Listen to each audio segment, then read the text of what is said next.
আমার চাওয়া, আমি কারোর জায়গায় যেতে চাই না। আমার যতটুকু আছে আমি ততটুকু নিয়ে থাকতে চাই। সেখান থেকে আমি অল্প একটু কম হলেও তা নিয়ে থাকতে চাই। আমি আমার ৮ ভাই, ৮ ভাইতে আমরা সমান যে অংশ, সেই অংশে আমাকে বড় ভাই ভাগ করে দিয়ে গেছে। সমস্যা হলো জায়গা জমিনের কেওয়াজ আমাদের সাথেও, আমরা একই মানে এর দাদা আর আমার শ্বশুর একই দাদা, মানে চাচতো ভাই। তা আমাদেরও জমি জাতি নিয়ে আমাদের সাথে এরা কেওয়াজ করে আমাকেও মারধর করছে। ওই যে যাদের সাথে মানে করছে আমার ভাসুরের মেয়েরা। বাপ চাচারা হচ্ছে সমান 5 শতক 12 পয়েন্ট করে সবাই হচ্ছে জমি নিছে ভাগ ভাগ করে, ঠিক আছে। কিন্তু ওদের উদ্দেশ্য হচ্ছে সবসময় আমাদের কিভাবে ক্ষতি করবে, কিভাবে আমাদের এখান থেকে উচ্ছেদ করবে, সেটা হচ্ছে ওদের মেন উদ্দেশ্য। মুক্তিযোদ্ধা চাচার সন্তানেরা মানে না সালিশ, সালিশ মানাতে ব্যর্থ সবাই, দিশেহারা অবস্থায় ভুক্তভোগী পরিবার, অতিষ্ঠ এলাকাবাসী। যশোর অভয়নগর শুভরারা এলাকার শীতের ঘাট সংলগ্ন মুক্তিযোদ্ধা মোহাম্মদ ফজলু সর্দারের সন্তানদের জবরদস্তিতে অতিষ্ঠ হয়ে পড়েছে এলাকাবাসী। জমি সংক্রান্ত জটিলতা নিয়ে স্থানীয় পর্যায়ে একাধিকবার সালিশি মীমাংসা করার চেষ্টা করেও ব্যর্থ স্থানীয় জনপ্রতিনিধি, ক্যাম্প পুলিশ ও অভয়নগর মুক্তিযোদ্ধারা। সূত্র বলছে 2012 সালে মৃত গফফার সর্দার জীবিত থাকাকালীন সময়ে সকল ভাইদের সমন্বয়ে বাবা মায়ের রেখে যাওয়া জমি ভাগ বটোয়ারা করে খাচ্ছিলেন সকলেই। তবে অভিযোগ থাকে গফফার সর্দারের অকাল মৃত্যুতে শোকাভিভূত পরিবারের বসবাসকৃত জমি দখল নিতে মুক্তিযোদ্ধা চাচার সন্তানেরা উঠে পড়ে লাগে, যার পরিপ্রেক্ষিতে মৃত গফফার সর্দারের একই দাগের বাটোয়ারাকৃত জমির অংশ বিশেষে বৃষ্টির পানি গেলে ওই পানি আটকে রেখে জলাবদ্ধতা সৃষ্টি করে মূলত কৌশলগতভাবে মৃত গফফার সর্দার ও তার আরেক ভাই বজলুর সর্দারের ভোগান্তিতে ফেলে প্রবেশের পথ আটকে রাখার অভিযোগ ওঠে মুক্তিযোদ্ধা চাচার পরিবারের বিরুদ্ধে।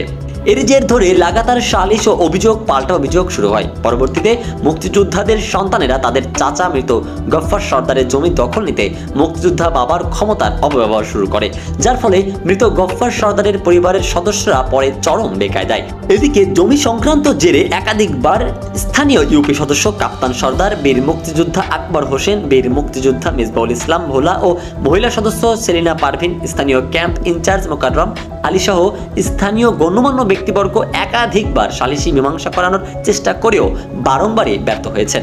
এদিকে জমি সংক্রান্ত বিষয়ে গাংচিলের সহযোগিতা চাওয়া ভুক্তভোগী পরিবার মৃত গফফার সর্দারের ছেলে মোহাম্মদ মুস্তাফিজুর রহমান বলেন, আমার বাবা বেঁচে থাকাকালীন সময়ে সকল চাচাদের ডেকে ও স্থানীয় গণ্যমান্য ব্যক্তিবর্গদের উপস্থিতিতে জমির ভাগ বাটোয়ারা করে দেন। তাতে করে সবার মতো আমরাও শুভরারা মৌজার 335 নং খতিয়ানের 22 নং দাগে 12.7% থেকে দক্ষিণ ও পশ্চিম বরাবর 5.18% পেলে ওই জমি ভোগ দখল করে একটি পাকা ঘর নির্মাণ করে দিনাতিপাত করছি।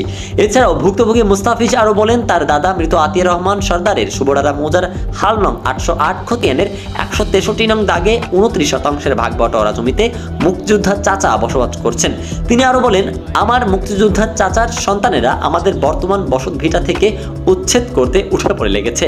মুস্তাফিজ বলেন, তিনি একাধিকবার সালিশি মীমাংসার জন্য বললেও এবং স্থানীয় গণ্যমান্য ব্যক্তিবর্গরাও তাদেরকে সালিশি মীমাংসাতে আসতে বললেও কোনো এক অজ্ঞাত কারণ দেখিয়ে তারা কখনোই সালিশিতে আসে না, যার ফলে চরম বেকায়দায় আছেন মুস্তাফিজ পরিবারের সদস্যরা। আমার চাওয়া, আমি কারোর জায়গায় যেতে চাই না। আমার যতটুকু আছে আমি ততটুকু নিয়ে থাকতে চাই। সেখান থেকে আমি অল্প একটু কম হলেও তা নিয়ে থাকতে চাই। এখন কম মানে কতটুকু কম? আমার বসত ভিটায় যেটুকু আছে, যেটুকু না হলে নয়। সেখান থেকে হলে আমার বাউন্ডারি থেকে এক হাত ছেড়ে দিলাম, তাতেও আমার সমস্যা নেই। কথা হচ্ছে আমি যতটুকু পেয়েছি বাপের সম্পত্তি, আমার মা বাপ, আমার বোন, আমরা ওয়ারিশগণ, আমার বাপের সম্পত্তি যতটুকু পেয়েছি, বাপ পেয়েছিল দাদার কাছ থেকে, দাদা দাদি, সেই সম্পত্তির যা পেয়েছি আমি ততটুকুর থেকে একটু কম নিয়ে থাকতে চাই। কিন্তু আমার যে চাচাতো বোন, মূল এখানে কালপিট আমার যে চাচাতো বোন, সে মুক্তিযোদ্ধার বিভিন্ন বিষয়গুলা, তারা যে মুক্তিযোদ্ধা এই ইস্যুগুলো নিয়ে অনেক আমাদেরকে হয়রানি করার চেষ্টা করছে।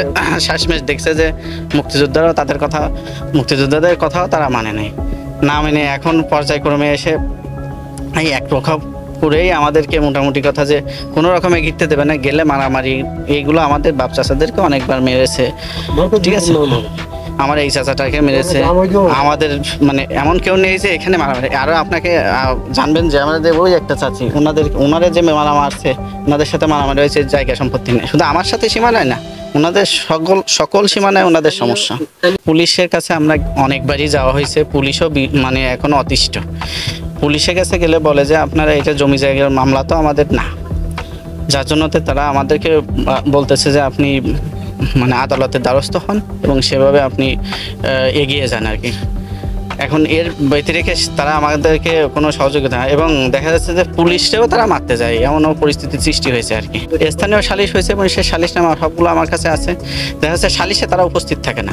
সালিশ যেদিন হয়, আমি প্রথম সালিশ যেদিন ডাকলাম একটা বড় আকারে, সালিশটা নানাভাবে বাধাগ্রস্ত করার চেষ্টা করছে এবং দেখা যাচ্ছে যে সেই সালিশের দিন আমার এই সালিশে উপস্থিত না থেকে, আমি এদিন সালিশে প্রায় 25 থেকে 30 জন লোক উপস্থিত ছিল আমার সালিশে, কিন্তু সে নাই মানে আমার সে মূল চাচাতো বোনটা।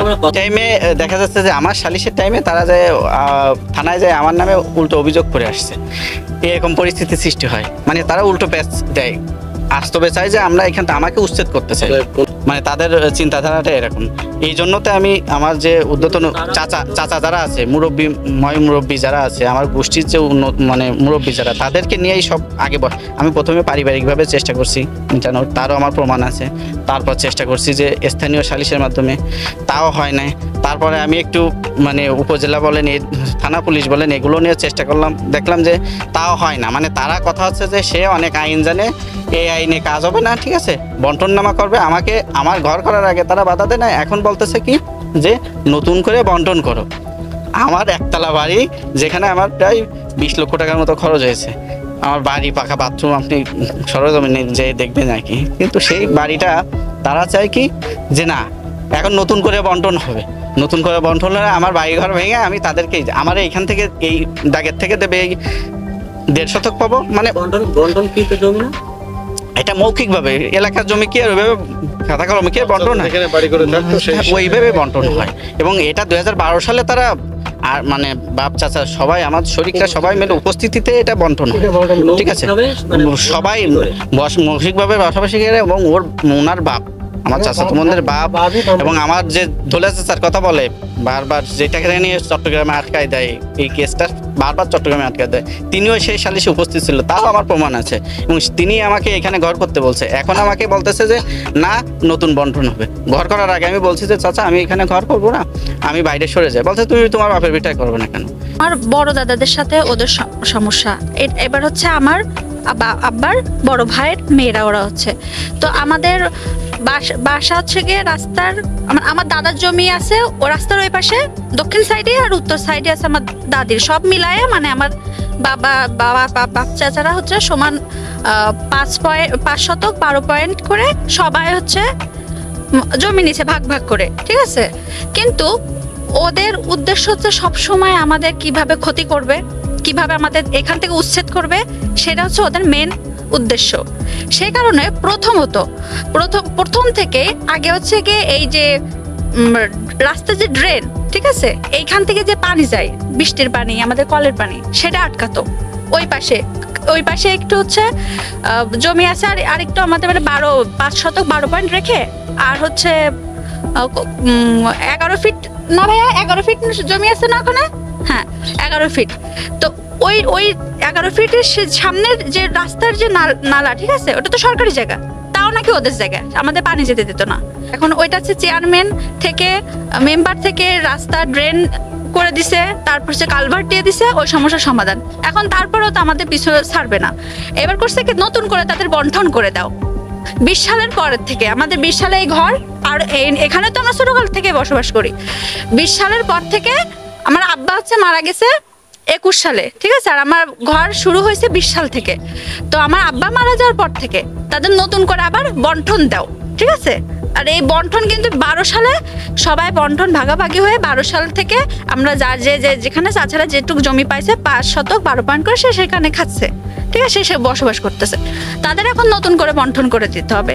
নতুন বন্টন করলে তাহলে আমাদের এই বাড়ির এই বাথরুম ভাঙা পড়তেছে, এই ঘর ভাঙা পড়তেছে, মানে আমাদের জায়গা মানে মোটামুটি নষ্ট হবে সবকিছুই, ঠিক আছে, আর্থিক ক্ষতিগ্রস্ত হবে, আমাদের সমস্যা হবে, আর মেন উদ্দেশ্য আমাদের সাথে এই ঝামেলা করবে, আমরা এখান থেকে চলে যাব, আমাদের উচ্ছেদ করবে, ঠিক আছে। এদিকে মৃত গফফার সর্দারের আরেক ভাই ফজলুল সর্দার বলেন, আমি এমনিতেই অসুস্থ, বাক প্রতিবন্ধী। ওরা ফজলুল সর্দার আমার ভাই ও তার সন্তানেরা আমার বসবাসের অনুপযোগী করে রেখেছে।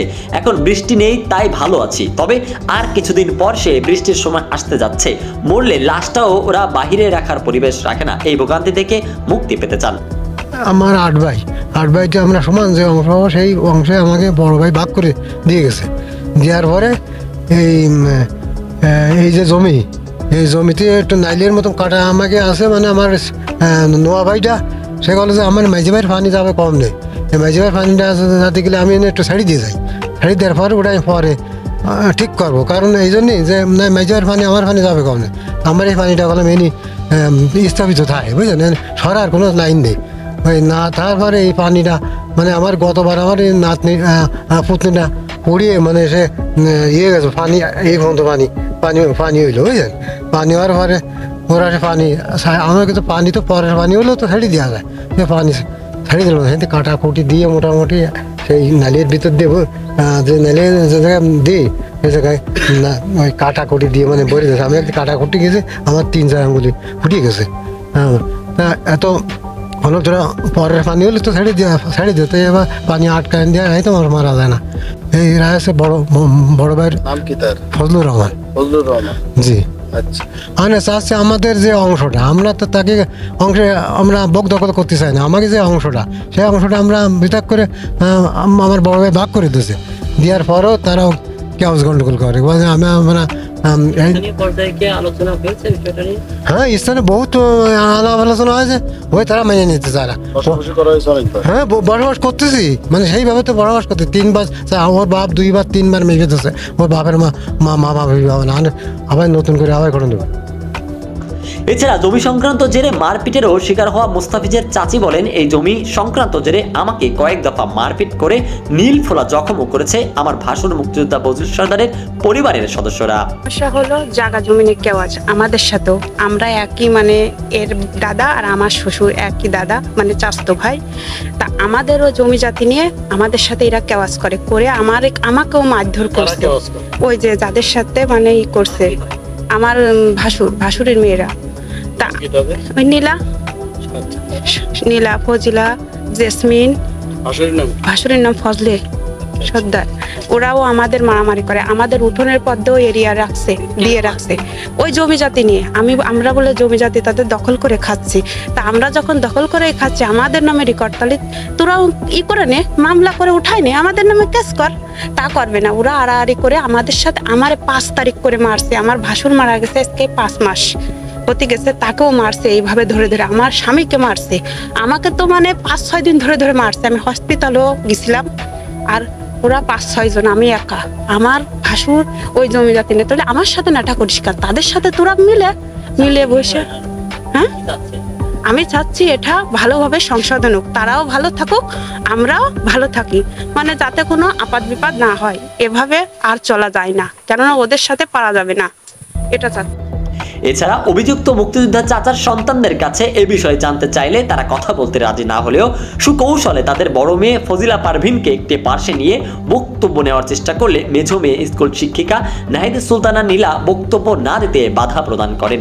একবার সাংবাদিক আনবে, একবার ওই আনবে, বিভিন্ন নার মিথ্যে কথা বলে। দেন ওর মা সেই মোবাইলটা নিয়ে একদিন সব দেখাই, ওরা যে কি করে, আর এত বড় বিয়াদব কোন চাচারে মানে না। আমার চাচাটা চিটাগাং থাকে। আচ্ছা,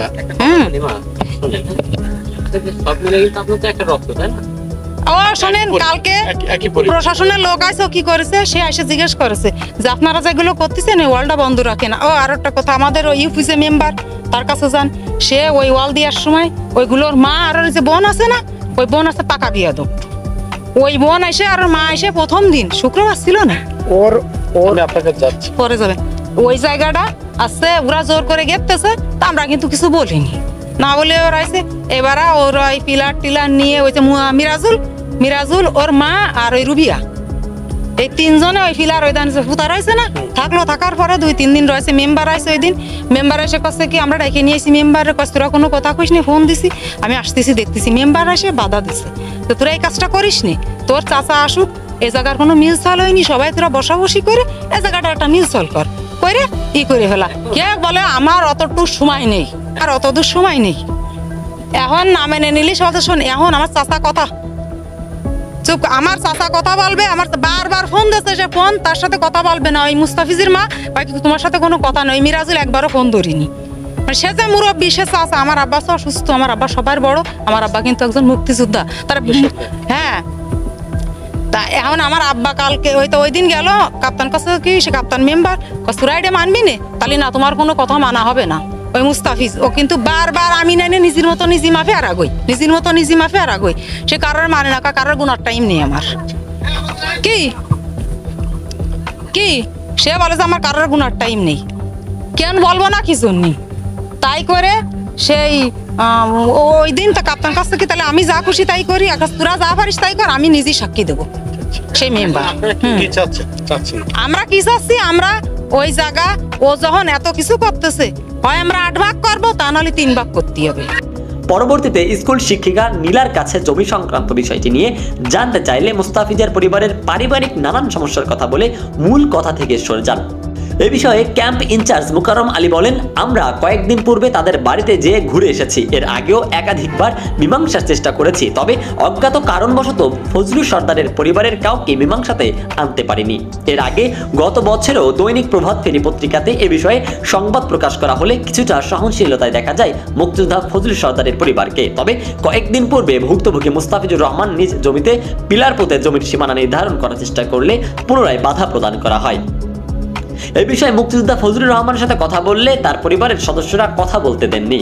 মুক্তিযোদ্ধা চাচার সম্মানে চুপ থাকা মুস্তাফিজ না পেরে অভয়নগর মুক্তিযোদ্ধা অফিসে মুক্তিযোদ্ধা কমান্ডার আকবর হোসেন, মুক্তিযোদ্ধা মিসবাউল ইসলাম ভোলাদের নেতৃত্বে একটি টিমকে এই সমস্যা সমাধানের জন্য অনুরোধ করলে তারা এসেও ব্যর্থ হয়ে ফিরে যান।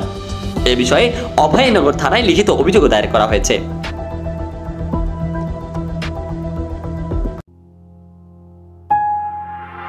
গাংচিল টিভি, সত্য প্রকাশে অনুসন্ধানী চোখ।